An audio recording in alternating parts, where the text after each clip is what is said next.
5, 4, 3, 2, 1, 0.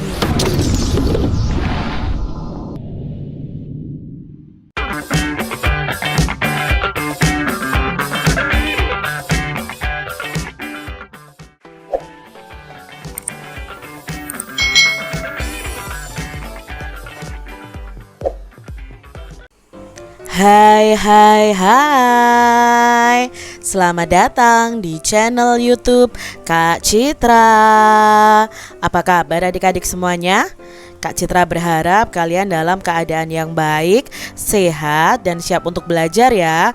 Hari ini kita akan belajar bersama-sama untuk mata pelajaran tematik kelas 6.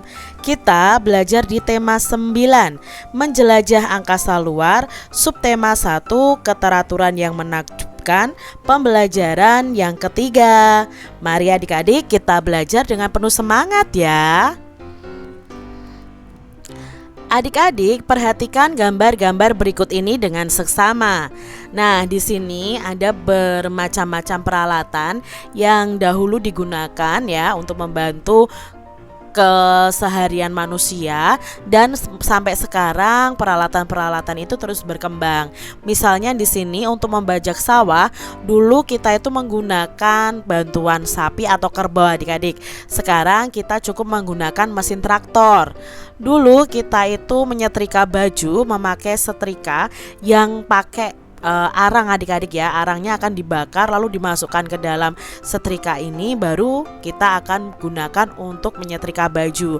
Tapi sekarang sudah berkembang menggunakan setrika listrik ya. Dan dulu orang mengetik memakai ketikan ini adik-adik. Kalau salah tidak bisa dihapus ya.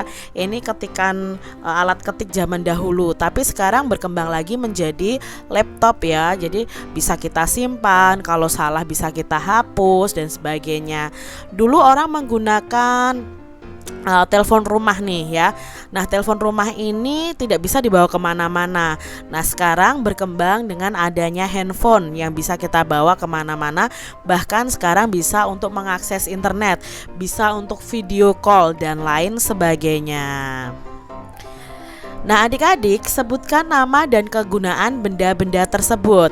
Yang pertama ada bajak dan traktor nih, digunakan untuk mengolah lahan pertanian. Yang kedua itu ada mesin ketik dan laptop. Nah, mesin ketik dan laptop ini digunakan untuk apa? Oh, untuk menulis atau mengetik suatu naskah atau dokumen. Lalu ada setrika arang dan setrika listrik. Ini digunakan untuk merapikan baju atau menyetrika baju. Lalu ada telepon rumah dan telepon seluler atau handphone ya. Ini digunakan untuk sarana komunikasi. Jelaskan di mana kamu menjumpai benda-benda tersebut adik-adik. Nah, untuk bajak dan traktor pastinya ya kita menjumpainya di sawah. Kalau mesin ketik dan laptop sering kita jumpai di kantor-kantor. Bahkan sekarang orang sudah memiliki laptop masing-masing.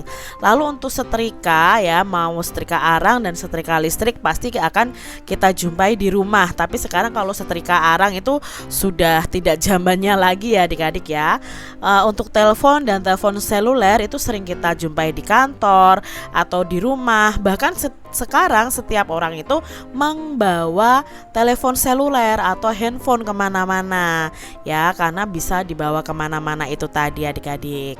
Nah, urutkanlah benda-benda tersebut dari yang paling sering dan ke yang paling jarang kamu lihat dan gunakan. Nah, untuk yang paling sering mungkin kita adalah telepon seluler, lalu setrika listrik, laptop, dan di sini ya kalau traktor itu mungkin jarang ya adik-adik ya. Yang kita jumpai itu pasti biasanya telepon seluler, setrika listrik, lalu laptop, ada telepon juga. Nah, sekarang kita jarang melihat setrika arang, lalu melihat mesin ketik, bajak sawah, dan traktor ya.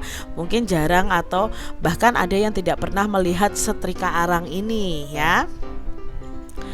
Berikutnya adik-adik, tentukanlah benda-benda mana saja yang sampai sekarang ada di rumahmu dan masih digunakan. Nah, mungkin kalau Kak Citra, di tempat Kak Citra yang masih Kak Citra gunakan adalah telepon genggam, setrika listrik, dan laptop ya. Jadi adik-adik apa nih yang ada di rumah kalian nih?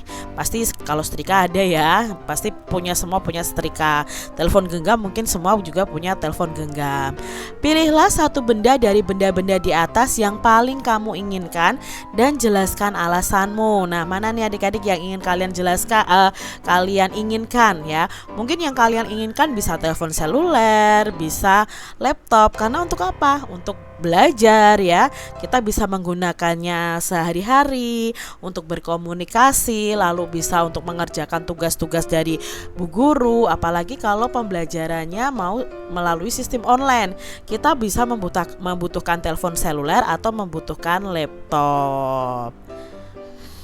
Seiring waktu, manusia itu menemukan berbagai macam cara untuk mempermudah hidupnya.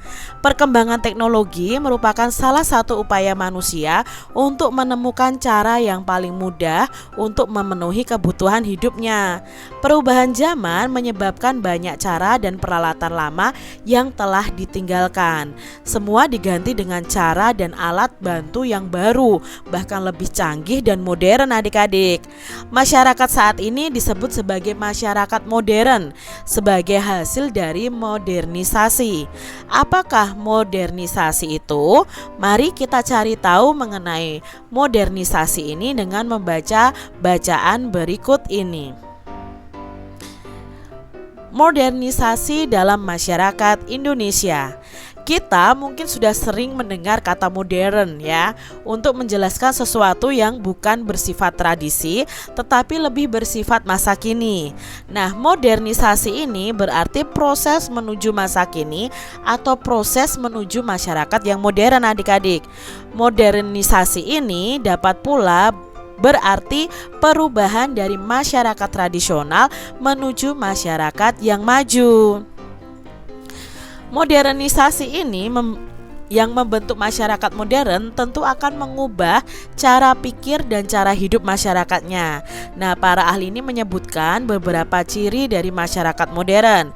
Masyarakat modern itu memiliki sikap hidup untuk menerima hal-hal yang baru dan terbuka untuk perubahan. Mereka memiliki keberanian untuk menyatakan pendapatnya tentang lingkungannya sendiri. Mereka juga sangat menghargai waktu dan lebih banyak berorientasi ke masa depan daripada ke masa lalu. Nah, selain itu, masyarakat modern itu juga memandang perlu adanya perencanaan dan perhitungan yang matang, rasa percaya diri yang tinggi, percaya ilmu pengetahuan dan teknologi, dan menghargai orang lain melalui prestasinya dalam masyarakat. Itu juga termasuk dari ciri-ciri masyarakat modern. Perubahan masyarakat menjadi masyarakat modern tidak terjadi begitu saja adik-adik. Nah, perubahan pada umumnya itu terjadi karena adanya peningkatan jenis kebutuhan manusia yang semakin beragam. Oleh karena itu, mereka memerlukan cara-cara baru untuk memenuhinya. Perkembangan ilmu pengetahuan dan teknologi juga menjadi pendorongnya. Nah, pendorong kuat terjadinya perubahan masyarakat itu ya, perkembangan ilmu pengetahuan dan teknologi tersebut. Kemudahan-kemudahan yang tercipta karena adanya penggunaan teknologi membuat masyarakat itu menyesuaikannya dengan cepat juga. Sumbernya dari IPS kelas 6 Pusbuk 2010 dari rocketmanagement.com. Itu tadi ya adik-adik ya tentang modernisasi. Adik-adik telah membaca dan mengetahui tentang masyarakat modern. Nah, bersama dengan teman kalian, kalian bisa mengelompokkan ciri-ciri masyarakat modern berdasarkan bacaan tadi. Kalian juga bisa menggambarkan ya, atau mencari gambar yang sesuai dengan ciri-ciri masyarakat modern. Misalnya seperti ini adik-adik ya. Ciri-ciri masyarakat modern tadi kan yang pertama terbuka untuk perubahan, lalu keberanian berpendapat, menghargai waktu, lalu ada perencanaan, percaya diri dan selalu percaya akan ilmu pengetahuan. Ini adalah contoh dari ciri-ciri masyarakat dan beserta gambarnya ya adik-adik ya. Lalu Kak Citra buat tabel nih ciri-ciri masyarakat modern. Yang pertama, memiliki sikap hidup untuk menerima hal-hal yang baru dan terbuka untuk perubahan. Yang kedua, memiliki keberanian untuk menyatakan pendapatnya tentang lingkungannya sendiri. Yang ketiga, itu sangat menghargai waktu dan lebih banyak berorientasi ke masa depan daripada ke masa lalu. Lalu memandang perlu adanya perencanaan dan perhitungan yang matang dalam hidupnya. Yang kelima, memiliki rasa percaya diri yang tinggi, lalu mempercayai ilmu pengetahuan dan teknologi, serta mau menghargai orang lain melalui prestasinya. Ini adalah ciri-ciri masyarakat modern yang ada saat ini adik-adik. Nah adik-adik, coba lakukan kegiatan wawancara terhadap orang tua kalian atau kakek nenek kalian tentang cara hidup mereka ketika mereka seusia kamu. Nah, sebagai pewawancara, kamu harus mencari tahu bagaimana cara mereka melakukan kegiatan belajar di rumah dan di sekolah. Apa saja yang mereka lakukan pada saat hari libur atau ketika tidak bersekolah. Apa saja yang mereka gunakan untuk melakukan kegiatan-kegiatan tersebut. Kalian bisa ringkas hasil wawancara kalian dan bandingkan dengan kegiatan yang sama yang kamu lakukan saat ini. Nah, contohnya seperti ini adik-adik ya. Misalnya cara belajar di rumah. Narasumber kita orang tua kita atau nenek kakek kita. Zaman dahulu cara belajar di rumah itu apa? Belajar di ruangan yang sama bersama saudara yang lain karena hanya ada satu lampu yang terang pada zaman dahulu. Belajar ditemani ayah dan ibu yang ada di ruang yang sama. Tapi sekarang, nah mungkin yang kalian alami adalah belajar di kamar masing-masing dengan menggunakan penerangan lampu listrik. Kalau sekarang kan listrik sudah ada di mana-mana, berbeda kalau zaman dahulu adik-adik. Lalu cara belajar di sekolah bagaimana? Mungkin dulu guru itu menyampaikan pelajaran dengan menulis di papan tulis menggunakan kapur. Tapi sekarang, nah mungkin kalian mengalami guru menyampaikan pembelajaran dengan LCD dan laptop atau melihat video seperti video dari Kak Citra seperti ini. Lalu bagaimana cara menuju ke sekolah? Orang zaman dahulu menuju ke sekolah itu dengan berjalan kaki. Mungkin adik-adik sekarang apa? Menggunakan kendaraan umum, naik sepeda motor, naik mobil atau diantar sepeda motor oleh orang tua kita. Berikutnya, alat yang dibawa ke sekolah pada orang zaman dahulu apa? Ternyata itu mereka membawa alat tulis dalam tas kresek atau tas plastik adik-adik. Kalau sekarang kita membawa tas ya, tas yang bagus-bagus, bahkan bermerek ya, ada yang bisa ditarik seperti itu. Dan alat-alat tulisnya juga lebih lengkap sekarang daripada yang dulu adik-adik. Kegiatan setelah pulang sekolah atau saat libur apa? Nah mungkin orang zaman dahulu kegiatannya apa? Kalau libur mereka bisa bermain dengan teman-teman mereka di lapangan atau di sungai, atau mereka bisa mencari pakan ternak kambing seperti itu adik-adik. Tapi kalau sekarang, kalau kalian libur ya bisa bermain dengan anggota keluarga, bisa jalan-jalan ya. Lalu cara melakukan kegiatan selama liburan atau tidak sekolah apa? Nah orang zaman dahulu itu sukanya itu bermain dengan teman-temannya seperti main gobak sodor, kasti, petak umpet dan lain sebagainya. Tapi sekarang jarang sekali anak-anak kalau libur bermain bersama teman-temannya. Mereka lebih suka bermain game di rumah ya, atau bermain handphone di rumah. Itu berbeda dengan orang-orang pada zaman dahulu. Lalu mainan atau permainan favoritnya apa? Mungkin narasumber akan menyebutkan permainannya yang dulu yang bisa dimainkan dengan teman-teman. Misalnya bisa engklek atau sudamanda, kasti ya, gobak sodor, mungkin permainan egrang, dakon dan lain sebagainya. Tapi kalau sekarang anak-anak lebih suka bermain game online. Jadi di sini bisa kita simpulkan ada perbedaan kegiatan yang dilakukan oleh orang-orang zaman dahulu dan yang kita alami saat ini adik-adik. Nah, buatlah sebuah tulisan dalam satu paragraf saja untuk membuat kesimpulan dari wawancara tersebut. Nah, di sini kesimpulannya adalah cara-cara hidup yang dilakukan masyarakat saat ini dibandingkan dengan cara hidup masyarakat di masa lalu itu pasti sangat berbeda. Salah satu penyebab perbedaan tersebut adalah dengan adanya perkembangan teknologi. Nah, perkembangan teknologi ini memudahkan manusia dalam memenuhi kebutuhan dan menjalankan aktivitasnya. Adik-adik, masyarakat modern juga memiliki cara pemecahan masalah yang berbeda dengan masyarakat tradisional. Kehidupan masyarakat modern itu yang tidak lepas dari perkembangan ilmu pengetahuan dan teknologi. Hal itulah yang membuat mereka itu dengan cepat dan sigap dapat memanfaatkan teknologi tersebut untuk memecahkan masalahnya. Nah, di sini mari kita baca cerita fiksi berikut ini. Ya, kalian akan menyimak cerita fiksi yang berjudul Si Hitam karya Diana Caritas. Kak Irma mendapati adiknya Rina menangis terseduh di teras rumah. Kak Irma yang baru pulang kuliah segera memeluk adiknya yang masih kelas 6 itu.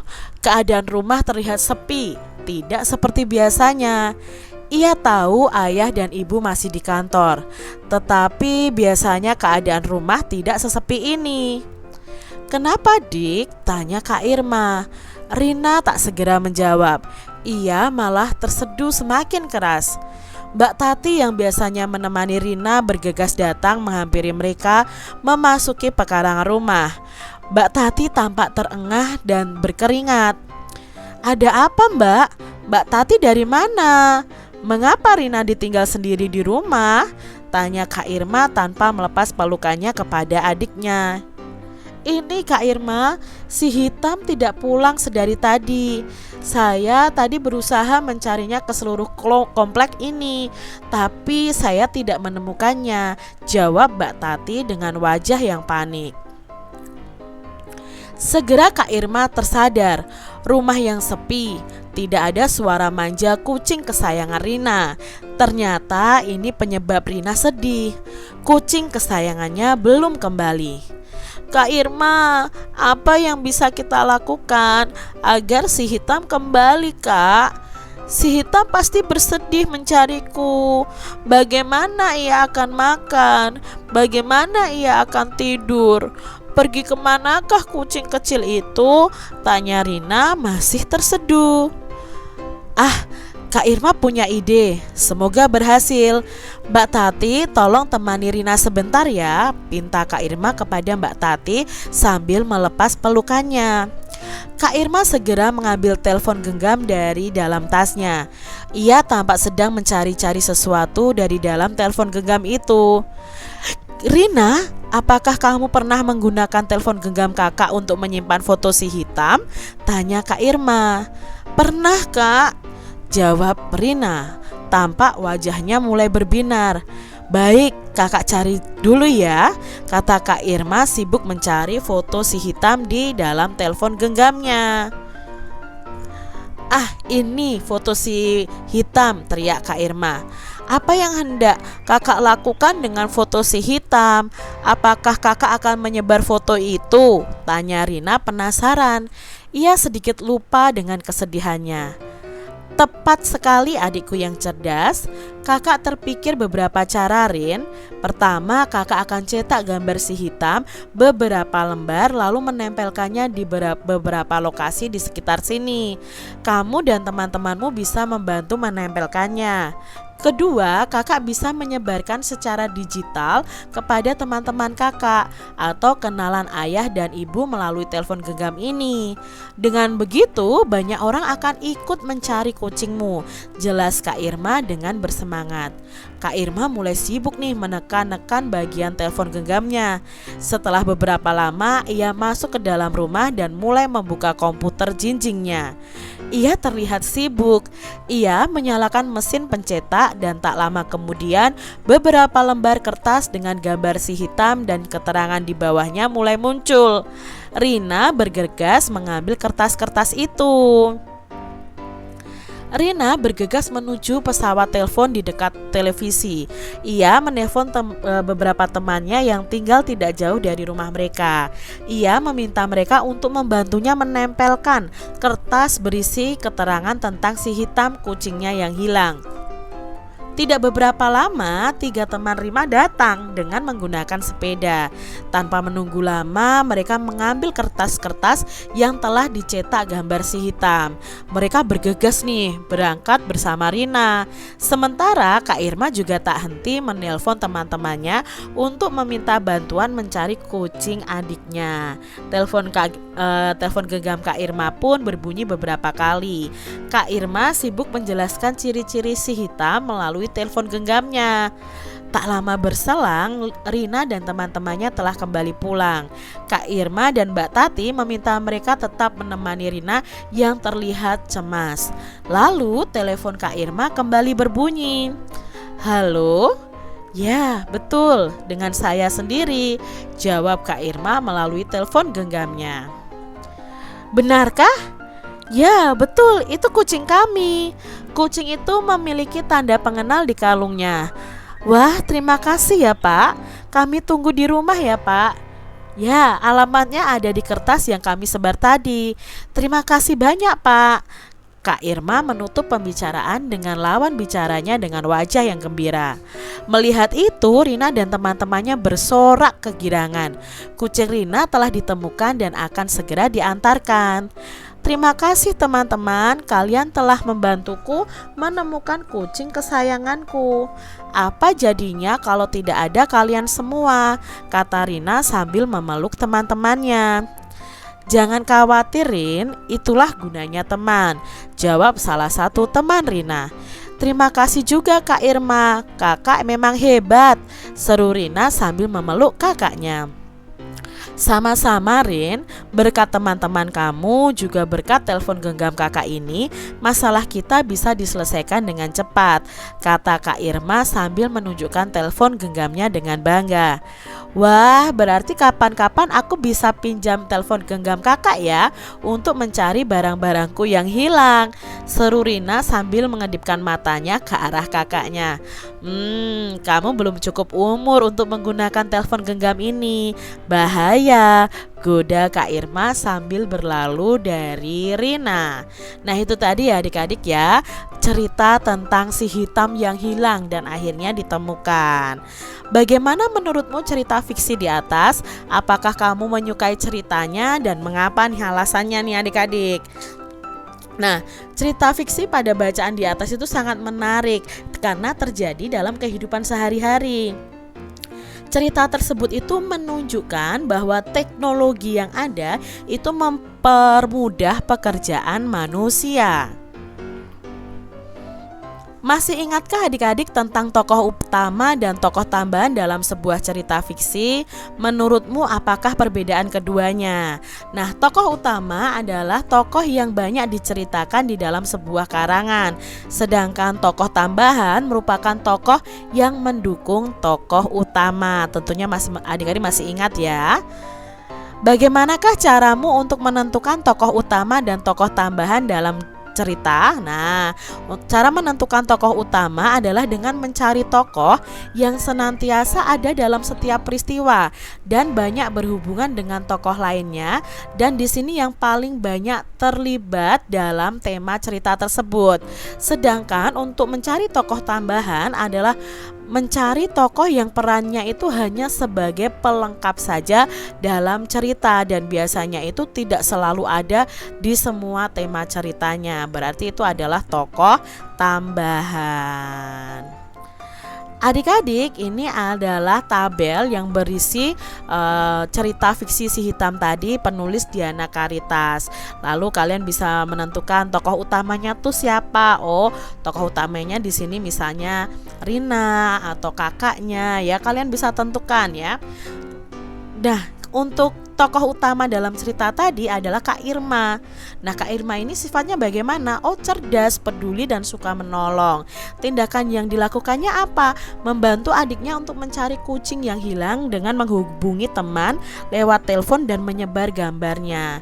Lalu pendapat kalian tentang Kak Irma bagaimana? Nah, ternyata Kak Irma itu mampu memanfaatkan teknologi untuk menyelesaikan masalah dengan lebih cepat dan efisien. Aku senang membaca cerita tentang telepon genggam itu, Lani. Dengan kecanggihan teknologi sekarang, alat itu sangat berguna dalam memecahkan persoalan dalam cerita itu ya, kata Siti. Kalau aku melihatnya agak sedikit berbeda, Siti. Kecanggihan teknologi dalam telekomunikasi dapat digunakan untuk mempersatukan banyak orang dengan cepat. Teman-teman Rina segera datang membantu ketika Rina menelponnya. Lalu beberapa kenalan Kak Irma pun ikut serta mencari kucing yang hilang itu. Setelah Kak Irma menyebarkan berita kehilangan kucingnya melalui telepon genggamnya, kata Lani. Wah, benar juga ya Lani, kecanggihan teknologi dalam komunikasi dapat mempersatukan kita. Tapi apa sih sebenarnya makna persatuan itu? Yuk kita cari tahu bersama-sama. Nah, adik-adik, makna persatuan dalam kesatuan bangsa nih dalam semboyan negara Indonesia. Persatuan dan kesatuan itu berasal dari kata satu yang memiliki arti utuh atau tidak terpecah belah, adik-adik. Kata persatuan dapat diartikan sebagai perkumpulan dari berbagai hal menjadi satu. Kesatuan merupakan hasil perkumpulan tersebut yang telah menjadi satu dan utuh. Persatuan dan kesatuan itu memiliki makna bersatunya beraneka ragam suku bangsa menjadi satu kesatuan yang utuh dan serasi. Persatuan dan kesatuan bangsa Indonesia dapat diartikan sebagai persatuan bangsa atau negara yang menduduki wilayah Indonesia. Nah, persatuan itu didorong untuk mencapai kehidupan yang bebas dalam wadah negara yang merdeka dan berdaulat. Nah, persatuan dan kesatuan bangsa memiliki makna yang sangat penting dalam kehidupan berbangsa dan bernegara di masyarakat Indonesia. Banyak loh bangsa Indonesia ini tinggal dalam negara kepulauan yang memiliki keragaman budaya, agama, suku bangsa, bahasa, dan adat istiadat. Namun demikian adik-adik, mereka itu terikat satu sama lain karena memiliki kesamaan-kesamaan yang mempengaruhi kehidupan masyarakatnya. Nah, kesamaan-kesamaan dan keterikatan yang terbangun dari sejak zaman nenek moyang telah disebutkan dalam kitab yang ditulis oleh Empu Tantular, yaitu namanya adalah Kitab Sutasoma. Di dalam kitab itu menyebutkan tentang semboyan kita nih adik-adik, yaitu Bhinneka Tunggal Ika. Bhinneka Tunggal Ika itu berasal dari bahasa Jawa kuno yang digunakan oleh Empu Tantular yang hidup pada masa kerajaan Majapahit. Nah, Bhinneka Tunggal Ika ini memiliki makna meskipun berbeda-beda tetapi satu kesatuan utuh yang tidak dapat dipisahkan. Begitu dalamnya ya makna dari kalimat tersebut, sehingga Bhinneka Tunggal Ika ini menjadi semboyan bangsa Indonesia dan menjadi bagian dari lambang negara Indonesia. Nah, ini ya adik-adik ya lambang negaranya. Hal ini dimaksudkan agar apa? Bangsa Indonesia itu sangat beragam ini terus mengingat pentingnya persatuan dan kesatuan bangsa sebagai bangsa yang utuh dan berdaulat. Di dalam perkembangannya, masyarakat Indonesia terus berusaha mempertahankan persatuan dan kesatuan bangsa di tengah perubahan yang terjadi di seluruh dunia. Namun demikian, semboyan Bhinneka Tunggal Ika masih tetap sesuai dengan zaman modern saat ini. Bahkan bangsa lain ini mengakui kemampuan bangsa Indonesia untuk tetap bersatu mengatasi perbedaan dalam kehidupan masyarakat saat ini. Sumbernya dari PPKN kelas 5 Pusbuk tahun 2008. Adik-adik, apa makna semboyan Bhinneka Tunggal Ika? Nah, maknanya tadi adalah meskipun berbeda-beda, tetapi pada hakikatnya bangsa Indonesia adalah satu kesatuan yang utuh dan tidak dapat dipisahkan. Bagaimana peran semboyan Bhinneka Tunggal Ika ini dalam upaya meningkatkan persatuan dan kesatuan bangsa? Nah, di sini Bhinneka Tunggal Ika ini menjadi semboyan atau moto dari bangsa Indonesia dan menjadi bagian dari lambang negara Indonesia. Hal ini dimaksudkan agar bangsa Indonesia itu yang sangat beragam terus mengingat pentingnya persatuan dan kesatuan bangsa sebagai bangsa yang utuh dan berdaulat. Mengapa persatuan dan kesatuan itu dianggap penting bahkan oleh nenek moyang kita, adik-adik? Nah, sejak dahulu bangsa Indonesia yang tinggal dalam daerah kepulauan itu memiliki keragaman dalam budaya, agama, suku bangsa, dan bahasa serta adat istiadat. Jadi di sini persatuan dan kesatuan itu dianggap penting walaupun ada perbedaan. Adik-adik coba lakukan kegiatan berikut ini dalam kelompok nih ya. Perhatikan kembali nih cerita fiksi yang berjudul Si Hitam tadi ya. Lalu gambarkan peristiwa dari dalam cerita tersebut dengan imajinasi kalian di kertas karton ukuran A4 yang dibagi menjadi 2. Nah, pada bagian samping gambar, buatlah sebuah gambar lain yang menceritakan peristiwa persatuan dan kesatuan yang terjadi di sekolah kalian. Nah, gunakan gambar tersebut untuk menceritakan di depan kelompok lain. Kalian bisa buat ya adik-adik ya. Demikian tadi adik-adik pembahasan kita di tema 9 subtema 1 pembelajaran yang ketiga. Semoga video pembelajaran ini bermanfaat untuk adik-adik semuanya. Dan sampai jumpa lagi di video pembelajaran Kak Citra selanjutnya. Tuhan memberkati. Jangan lupa tekan tombol subscribe, lalu tekan loncengnya, tekan juga tombol like, lalu share ke media sosial kalian. Jangan lupa untuk ikuti media sosial Kak Citra. Terima kasih.